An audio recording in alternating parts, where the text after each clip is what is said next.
Orcas, often called killer whales, have earned their fearsome reputation for a reason. While attacks on humans are rare, they are typically brutal and sometimes fatal when they occur. This chilling video starkly showcases the horrifying reality, capturing the moment orcas mercilessly attack and dismember a woman snorkeling, revealing the true danger of these powerful predators.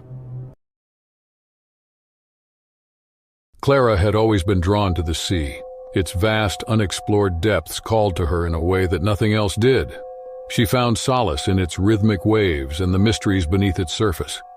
So when she finally decided to take a long-deserved vacation, she chose the fjords of Norway, a place where the sea met towering cliffs and lush greenery. Despite her excitement, Clara couldn't ignore the whispers of self-doubt that accompanied her. Her weight had always been a source of insecurity, a silent companion that tainted her joy with hesitation. But this trip was her chance to push beyond her fears, to immerse herself in an adventure that would overshadow any lingering insecurities.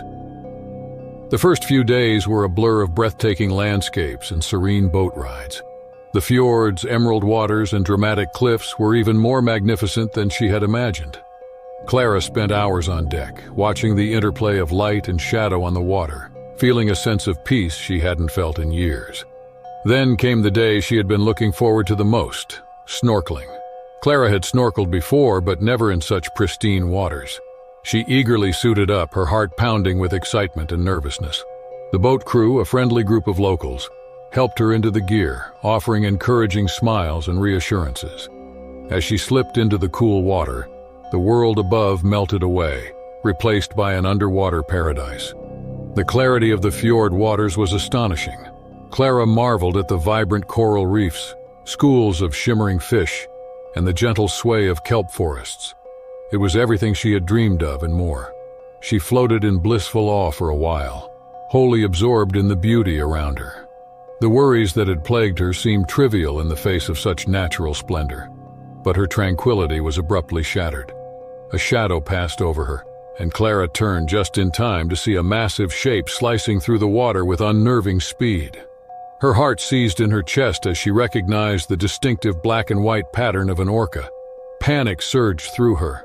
She had heard stories of orcas, their intelligence and prowess as hunters, but this one was different. There had been recent reports of a rogue orca in the area, known for its unusual aggression. Clara had dismissed the warnings because she didn't hear the local language well. She even thought it was an exaggerated tale meant to scare tourists. Now, faced with the reality of it, she realized her grave mistake.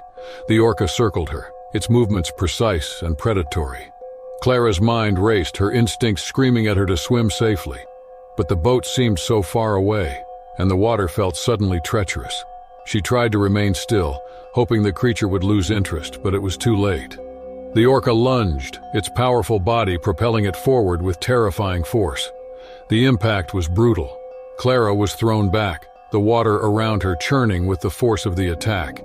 Pain exploded through her as the orca's teeth grazed her side, tearing through her wetsuit and into her flesh. She screamed, but the vast expanse of the sea swallowed the sound. Desperation took over. Clara thrashed, trying to fend off the orca, but its strength was overwhelming. Each time she surfaced for air, the orca was relentless and unyielding. Blood clouded the water, a crimson stain that attracted the predator even more. Her thoughts became a chaotic blur of fear and pain. She thought of her family, of the life she had lived and the dreams she still held. She couldn't die here, not like this. Summoning every ounce of strength, Clara kicked hard, aiming for the orca's sensitive nose. It was a desperate move, but it worked.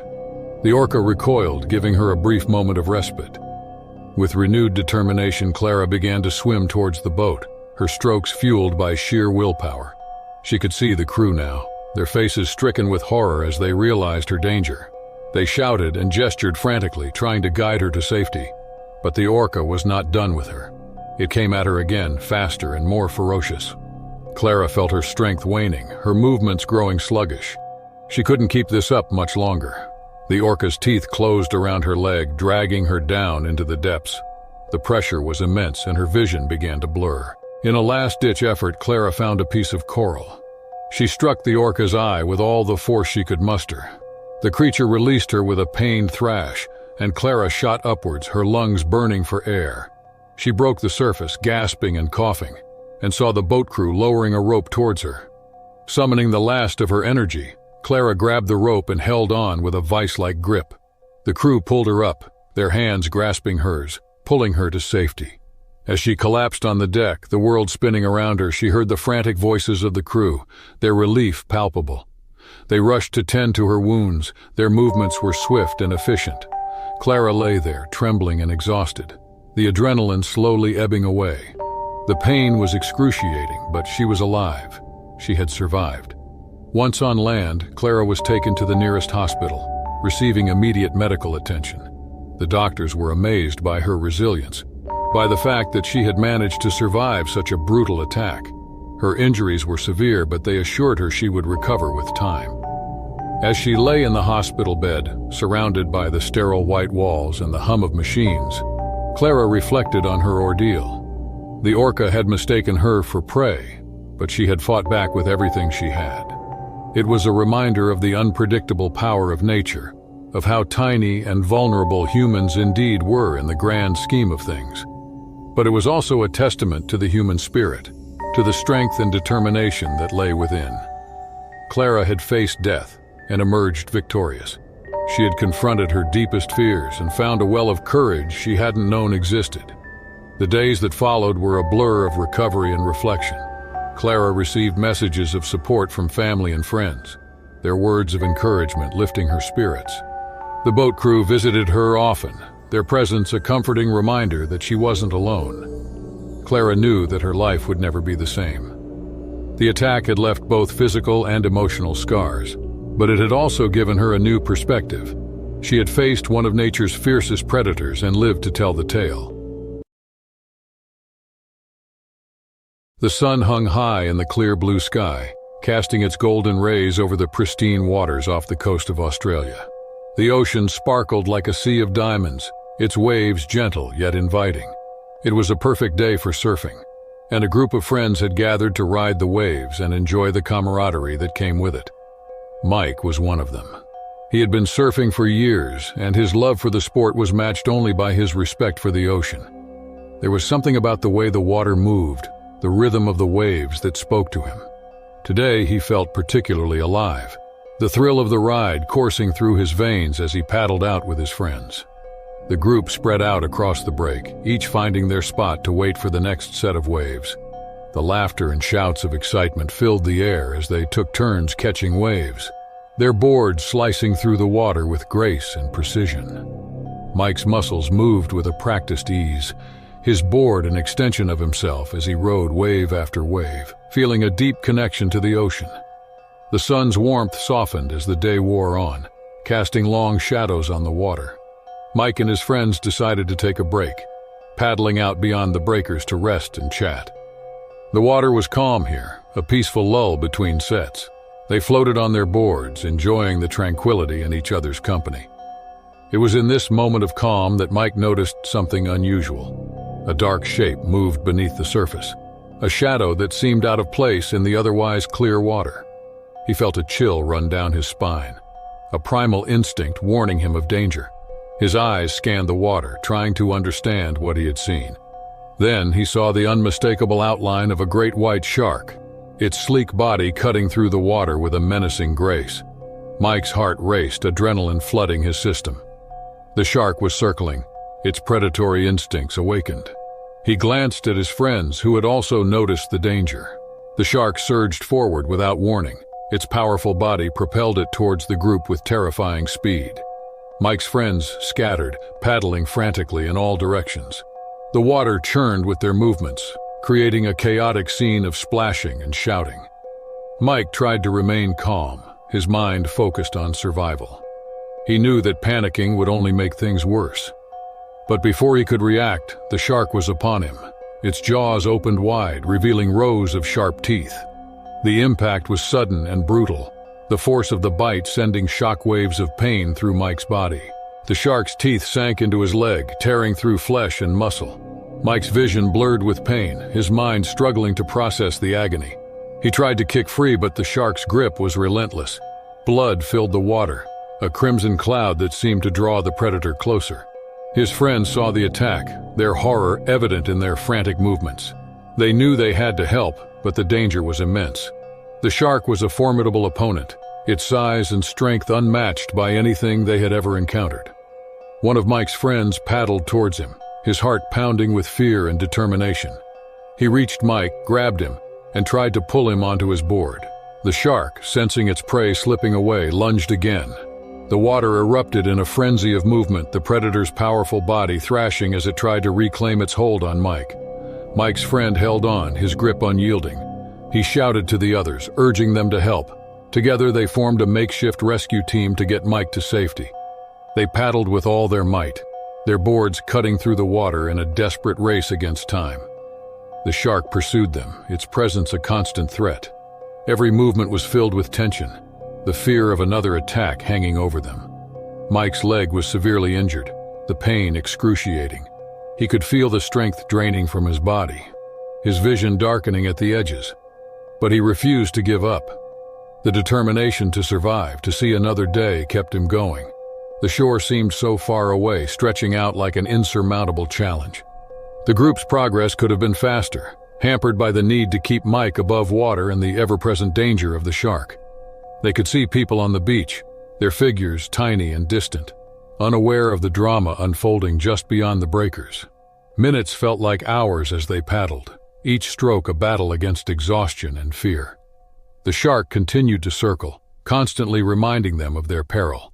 But slowly, painfully, they made progress. The shore grew closer, the figures on the beach becoming more distinct. As they neared the shallows, the shark appeared to sense the futility of its pursuit. It lingered momentarily, as if contemplating one final attack before finally turning away. The relief was palpable, a relief that escaped the group as they realized the immediate danger had passed. The surfers reached the shore, collapsing onto the sand with exhaustion and relief. Mike's friends rushed to get help, their voices urgent as they called for assistance.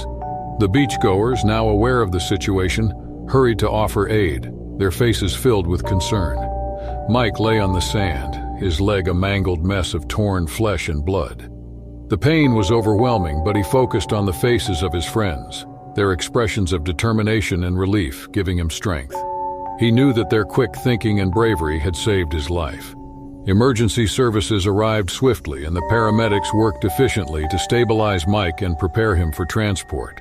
He was loaded onto a stretcher, the world around him a blur of activity and noise. The last thing he remembered before losing consciousness was the sight of his friends, their faces etched with worry and hope. Days turned into weeks as Mike began the long process of recovery. The physical wounds were severe, but the emotional scars ran deeper. The memory of the shark's attack haunted his dreams, the image of its teeth and the pain of its bite etched into his mind. His friends visited often, their presence a source of comfort and support. They shared stories and laughter, their bond strengthened by the ordeal they had faced together. As Mike healed, he reflected on life's fragility and the ocean's unpredictable power. The experience had changed him, leaving him with a newfound respect for the sea and its inhabitants. The Caribbean sun blazed high in the sky, casting a warm golden glow over the tranquil waters. It was the perfect day for snorkeling, and Sarah and Mark had eagerly anticipated it since they arrived on their honeymoon. The couple had been captivated by the vibrant marine life and the colorful coral reefs surrounding their tropical paradise. Excitement buzzed between them as they donned their snorkeling gear and waded into the crystal-clear water. The surface shimmered like a sheet of glass, revealing glimpses of the underwater world that awaited them. Schools of fish darted around the coral, their scales reflecting a kaleidoscope of colors. The couple swam side by side, occasionally pointing out a particularly striking fish or an intricate coral formation. The underwater scenery grew even more spectacular as they ventured farther from the shore. Larger fish swam among the corals, their sleek bodies effortlessly gliding through the water. It was then that she noticed a shadow moving swiftly beneath her. Her initial thought was that another fish, perhaps a larger one, had caught her eye. But as the shape became more apparent, she realized with a jolt of fear that it was a barracuda. The long, slender fish moved with predatory intent, its eyes fixed on her unnervingly. Sarah's pulse quickened, a rush of adrenaline flooding her system. She tried to remain calm, remembering what she had read about barracudas. They were typically not aggressive towards humans, but their curiosity could sometimes lead to unexpected encounters. Her heart pounded as she kept a wary eye on the fish, hoping it would lose interest and swim away. But the barracuda's gaze was locked onto her, specifically the glint of her jewelry. Sarah had worn a delicate gold necklace and matching earrings, tokens of her wedding day. In the sunlit water, they shimmered brightly, catching the predator's attention. The barracuda, mistaking the jewelry for prey, began to close in. Before Sarah could react, the barracuda struck with lightning speed. Its powerful jaws clamped down on her arm, the sharp teeth tearing through flesh and muscle. The pain was instantaneous and excruciating, a searing agony that seemed to radiate through her entire body. Mark, swimming a short distance away, saw the commotion and rushed to her side. His heart wrenched at the sight of his wife's injury, her face contorted in pain. The barracuda released its grip, darting away into the depths as quickly as it had appeared, but the damage was done. Sarah's arm was severely injured, the wound deep and bleeding profusely. Fear and urgency surged through Mark as he grabbed Sarah to keep her above water. He knew they had to get back to shore as quickly as possible. The open water was no place to be with a severe injury, especially with the potential of other predators being drawn to the blood. Every movement was a struggle. Sarah's strength was rapidly fading, her body weakened by shock and blood loss. Mark swam with all his might, his breaths coming in ragged gasps as he fought against the water's resistance. The shore, which had seemed so close, now felt impossibly distant. Mark's mind raced his thoughts, a chaotic jumble of fear and determination. He had to keep Sarah conscious, had to keep her alive. He focused on his strokes, trying to maintain a steady pace, but the weight of her body and the relentless pull of the water made every inch a battle. As they moved, Mark was acutely aware of the dangers surrounding them. Once a paradise, the ocean now felt like a treacherous expanse filled with unseen threats. Every shadow, every flicker of movement, sent a jolt of terror through him. He could not afford to be distracted. He had to get Sarah to safety. The shore inched closer, the shapes of people on the beach coming into view. Mark shouted for help, his voice hoarse and desperate. The beachgoers, seeing the urgency of the situation, sprang into action. They waded into the water, rushing to help Mark and Sarah. They reached the couple, their hands grabbing hold and helping to pull Sarah onto the shore. Mark collapsed beside her, his body trembling with exhaustion and relief. The beachgoers quickly assessed the situation, some running to call for medical assistance while others applied pressure to Sarah's wound in an attempt to stop the bleeding. Sarah's consciousness flickered in and out, her face pale and her breath shallow. Mark held her hand, his heart aching with fear and helplessness. He had never felt so powerless, the love of his life slipping away right before his eyes. He whispered silent prayers, willing her to hold on, to fight. The sirens filled the air as an ambulance arrived, the paramedics swiftly taking over. They worked with practiced efficiency, stabilizing Sarah and preparing her for transport to the hospital. Mark was allowed to ride with her, his eyes never leaving her face as they sped towards the medical center. At the hospital, a team of doctors and nurses sprang into action, their focus on saving Sarah's life and her arm. Mark was left in the waiting room, his heart heavy with worry. Finally, a doctor emerged, his expression severe but reassuring. Sarah had lost a significant amount of blood, but they had managed to stabilize her. The wound was severe and there would be a long road to recovery, but she was alive. The relief that washed over Mark was overwhelming, his body shaking with the release of tension. He was allowed to see her, and as he entered the room, his heart swelled with love and gratitude. Sarah lay in the hospital bed, her face pale but peaceful. He took her hand, feeling the warmth of her skin, the steady beat of her pulse. She was alive, and that was all that mattered. The icy expanse of Antarctica stretched out before Jake, a vast, frozen wilderness that held both beauty and danger in its grasp. Jake had traveled to many remote and inhospitable places as a seasoned wildlife photographer, but the allure of Antarctica's pristine landscapes and unique wildlife was irresistible. He had dreamed of this expedition for years, meticulously planning every detail to ensure he captured the perfect shots of the continent's majestic creatures. Arriving at the edge of a sprawling seal colony, Jake felt excitement. The colony was a bustling hub of activity, with seals lounging on the ice, playful pups frolicking nearby, and the occasional adult sliding gracefully into the frigid waters. The scene was a photographer's dream, and Jake wasted no time setting up his equipment.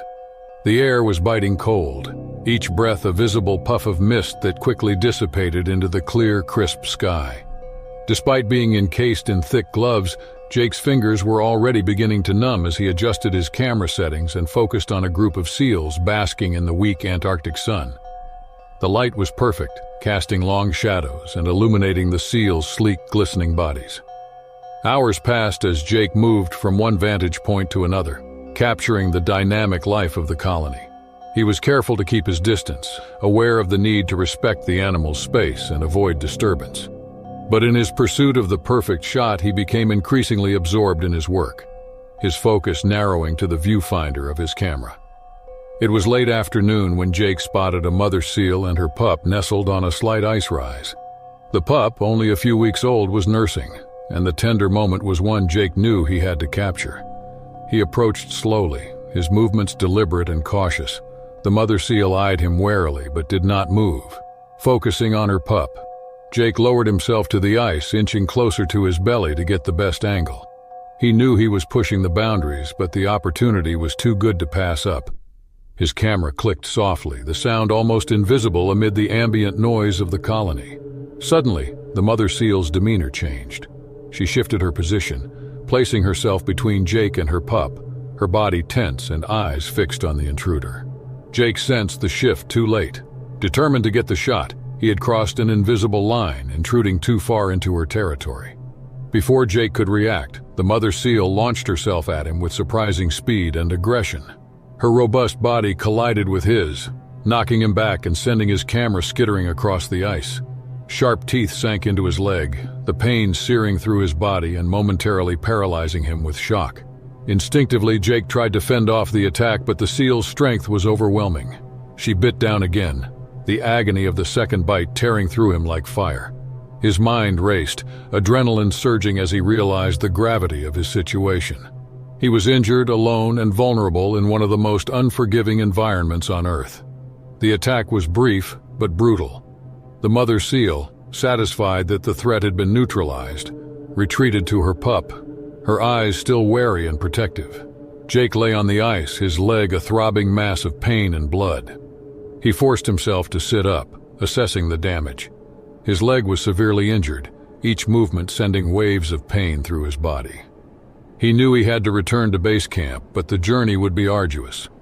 The camp was several miles away, seemingly impossible given his current state.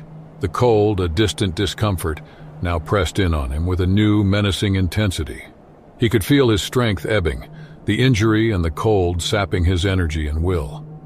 Drawing on his survival training, Jake tore a strip of fabric from his jacket and wrapped it tightly around his leg to slow the bleeding. He retrieved his camera, its precious contents a testament to his efforts and a reminder of the stakes. Every movement was a battle against pain, but he forced himself to stand, leaning heavily on his tripod as a makeshift crutch. The journey was grueling. The cold bit into his exposed skin, the wind howling across the ice like a relentless predator. His injured leg was a constant source of agony, every step a reminder of the ferocity of the attack. As night began to fall, the temperature plummeted further.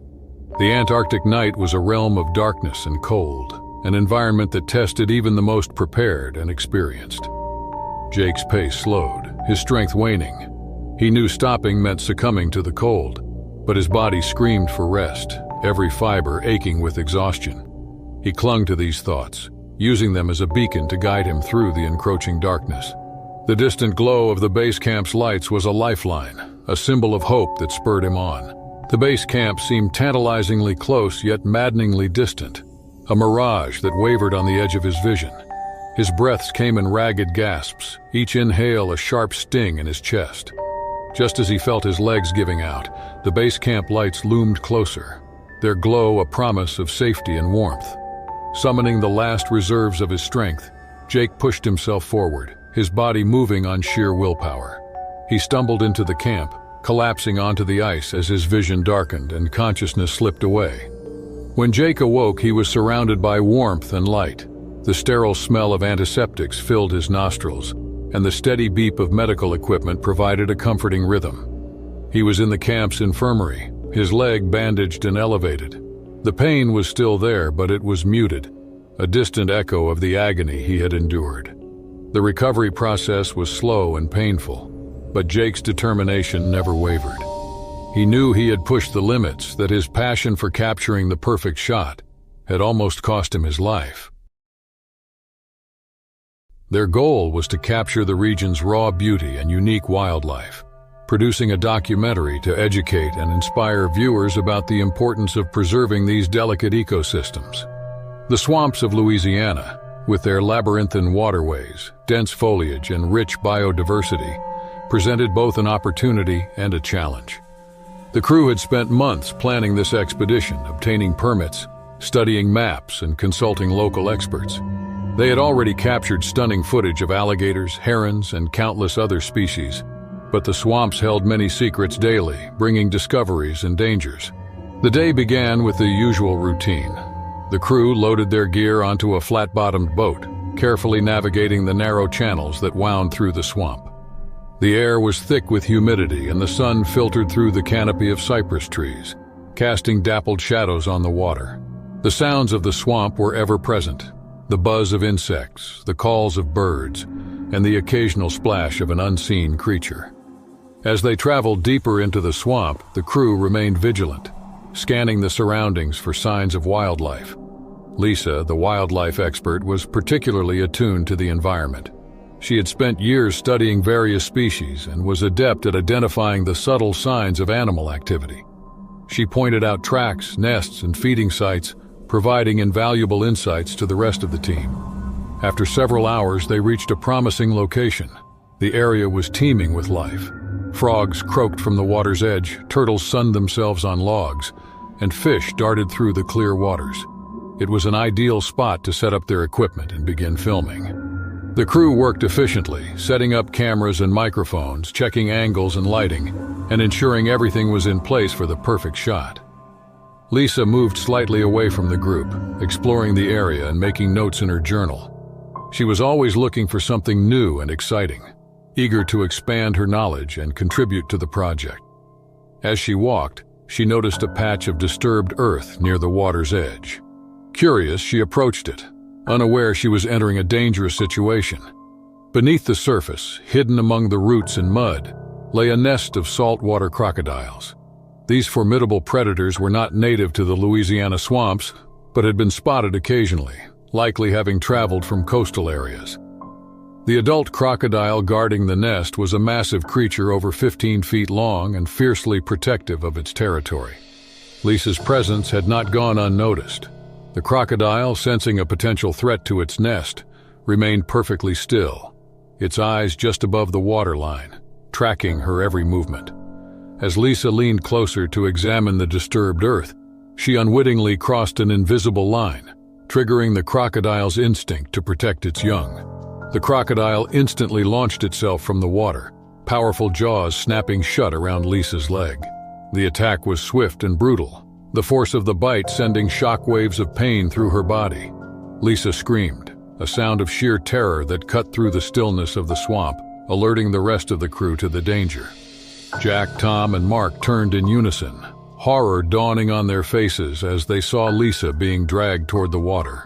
The crocodile's immense strength and speed left them momentarily paralyzed with fear. But there was no time to waste.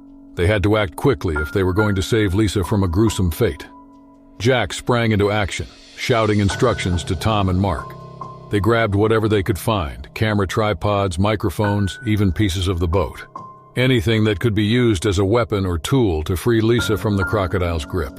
The crocodile, undeterred by the commotion, continued to drag Lisa into the water. Its mighty tail lashed out, creating waves and splashing water as it pulled her deeper into its domain. Lisa struggled, kicking and thrashing, desperate to free herself from the crocodile's vice-like jaws. Jack reached Lisa first, wielding a heavy tripod like a club. He swung it with all his might, aiming for the crocodile's head. The blow landed with a resounding crack, momentarily dazing the creature but not loosening its grip. Tom and Mark joined in, using their makeshift weapons to strike at the crocodile, hoping to force it to release Lisa. The struggle was chaotic, a flurry of movement and noise as the person fought the beast desperately for survival. The crocodile thrashed and twisted, its thick hide absorbing much of the impact from their blows. The water churned and splashed around them, creating a murky, turbulent mess that obscured their vision and made every step treacherous. Lisa's strength was fading fast. The pain and blood loss were taking their toll, and she could feel herself slipping into unconsciousness. Her survival depended on the crew's ability to free her before it was too late. Jack, Tom, and Mark redoubled their efforts, attacking the crocodile with renewed intensity, their fear and desperation lending them strength.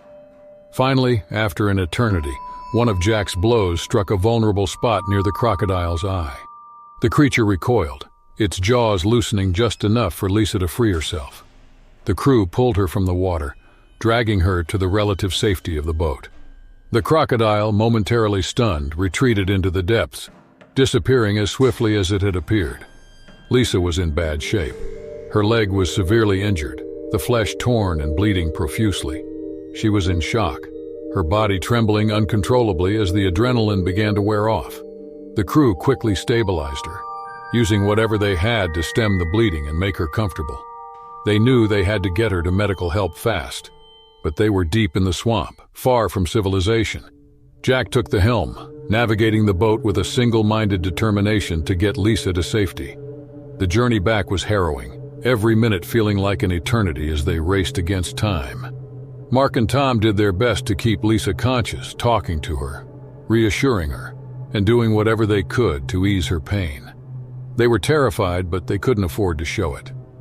Lisa needed their strength and support more than ever, and they were determined not to let her down. As they finally neared the swamp's edge, they were met by a team of local rescuers who had been alerted to the emergency. Lisa was quickly transferred to a waiting helicopter to take her to the nearest hospital. The crew watched as the plane lifted off, their relief tempered by the uncertainty of her condition. In the following days, the crew struggled to understand what had happened. The attack had shaken them to their core, a stark reminder of the wild's unpredictable and often deadly nature. Lisa's recovery was slow and painful, but she was alive, and that was what mattered most. The documentary project was put on hold as they focused on supporting Lisa and dealing with the aftermath of the attack.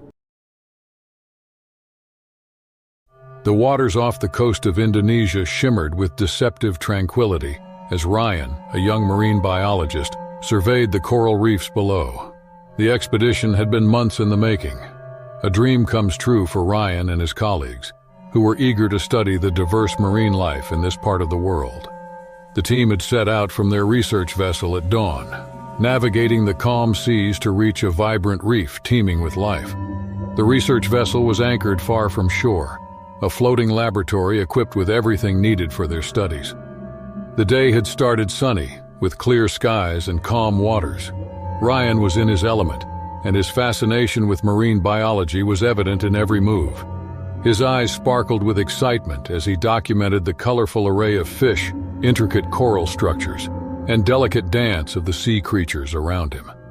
As the sun climbed higher, Ryan noticed a graceful sea snake weaving through the coral, its vibrant scales glistening in the sunlight. Sea snakes fascinated Ryan. Their behavior and venomous nature made them intriguing and formidable. However, as the afternoon progressed, dark clouds gathered on the horizon. The wind picked up, and the once calm sea began to churn. The sky darkened, transforming the sunny day into a brewing storm. The water around the vessel turned turbulent, but Ryan continued his observations, his focus unwavering despite the changing weather. With careful, deliberate movements, Ryan adjusted his position, hoping to get a closer look without disturbing the snake. He knew the risks, but was confident in maintaining a safe distance. As he focused his camera, the snake seemed to pause, its head turning slightly in his direction. Ryan's heart raced with a mixture of excitement and caution. Without warning, the snake darted towards him, its body a blur of motion. Before Ryan could react, he felt a sharp pain in his hand. The snake's fangs had punctured his skin, delivering a dose of venom that spread rapidly through his bloodstream. Panic surged through him as he withdrew his hand, the realization of what had just happened sinking in. The venom acted quickly, an insidious force that began to wreak havoc on his nervous system. His hand throbbed with pain, a burning sensation spreading up his arm. He could feel his muscles weakening, a creeping numbness that made moving difficult. He signaled to his colleagues, who were scattered around the reef, engrossed in their observations. They responded immediately, their faces reflecting a mix of concern and urgency. The team knew the severity of the situation. Sea snake venom could be lethal, and time was of the essence. They quickly helped Ryan back to the surface and into the small boat they had used to reach the reef. Back on the vessel, the team sprang into action.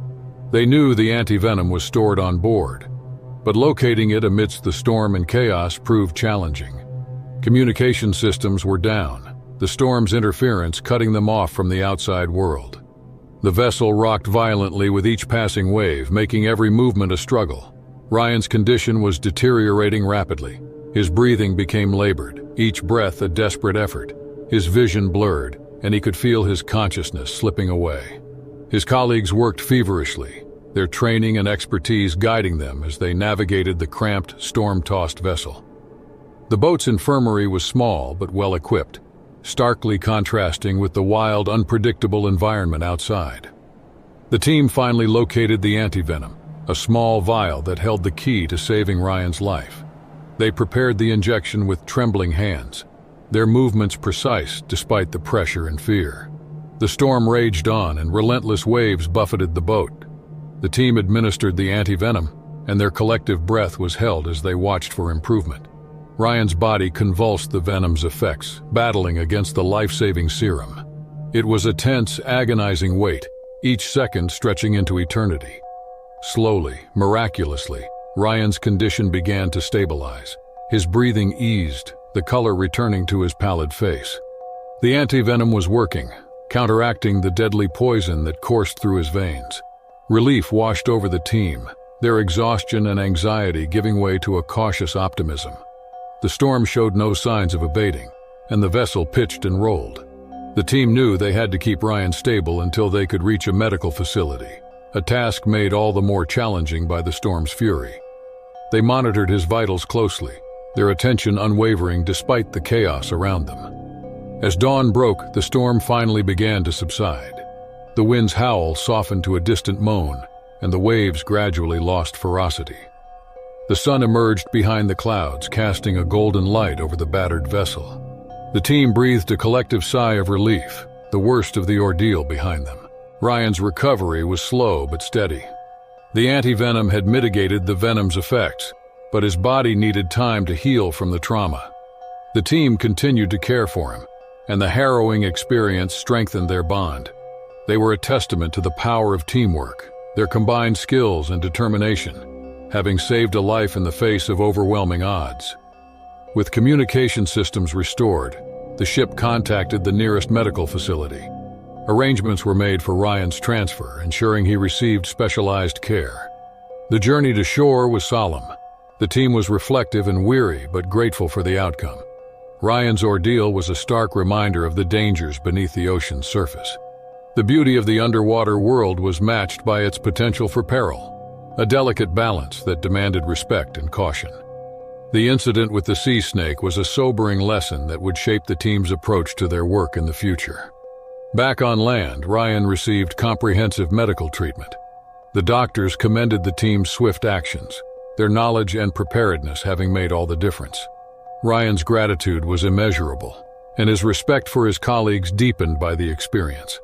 Ryan reflected on the expedition and the unfolding events as he regained strength. The sea snake's bite had been a moment of terror, a stark reminder of the ocean's unpredictable nature. But it also revealed the depth of human resilience, the power of teamwork, and the unwavering spirit that drove them all.